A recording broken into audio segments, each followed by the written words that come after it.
Assalamualaikum warahmatullahi wabarakatuh. Nama saya Fajar Kurnia Ramadan, NPM 20010111037. Baik, di sini saya akan mempresentasikan jurnal bahasa Indonesia yang berjudul paragraf. Yang pertama, pengertian paragraf adalah kumpulan kalimat yang biasa mempunyai satu ide pokok dan cara penulisannya sedikit menjorok ke dalam atau menggunakan garis biru. Fungsi paragraf. Fungsi paragraf yang pertama itu adalah paragraf adalah sebuah kalimat yang menjadi pengantar sebuah ide-ide, isi kalimat dan kalimat penutup pada tulisan yang dibuat oleh penulis. Yang kedua, mencurahkan suatu perasaan dan pemikiran penulis dalam sebuah karya atau kalimat yang bentuk tulisannya dibuat secara logis dan dapat diterima oleh pembaca. Yang selanjutnya adalah jenis-jenis paragraf.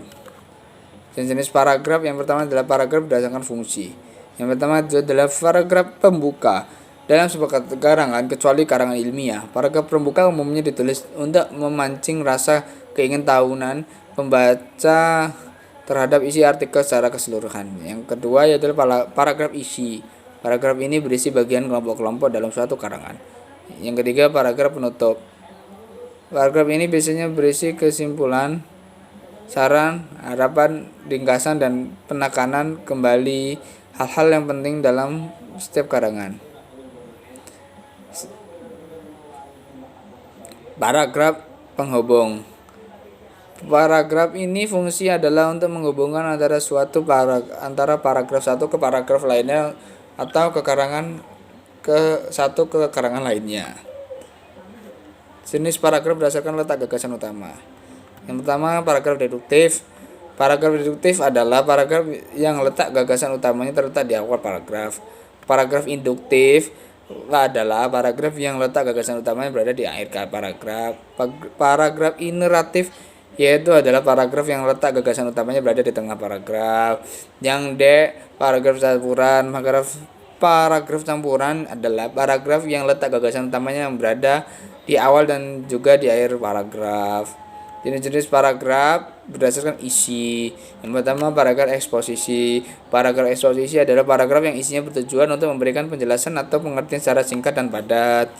Yang kedua, paragraf deskripsi. Paragraf deskripsi ini adalah suatu kalimat yang memaparkan isi gambaran pada suatu keadaan atau sebuah peristiwa yang berbentuk tulisan sehingga pembaca seolah-olah dapat melihat dan mendengar dan merasakan serta mengalami peristiwa tersebut.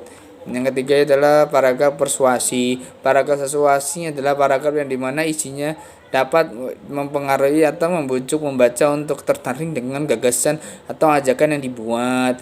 Yang keempat, paragraf argumentasi. Paragraf ini adalah suatu kalimat paragraf yang dimana isinya dapat meyakinkan membaca sehingga memperoleh dan menerima gagasan utama dalam sebuah karya yang ditulis oleh penulis.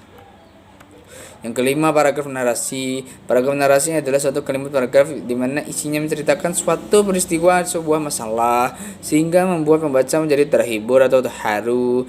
Yang terakhir, ciri-ciri paragraf. Ciri-ciri paragraf yang pertama adalah pada kalimat pertama paragraf harus agak ke dalam dengan beberapa ketukan spasi.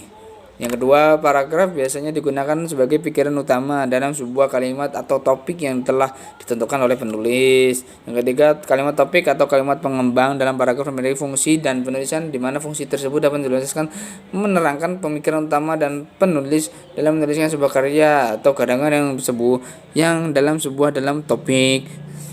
Selain itu, pada poin keempat, paragraf juga memakai sebuah kata penjelas dan tulisan di mana penjelas tersebut berisikan tentang kedetailan dari kalimat topik.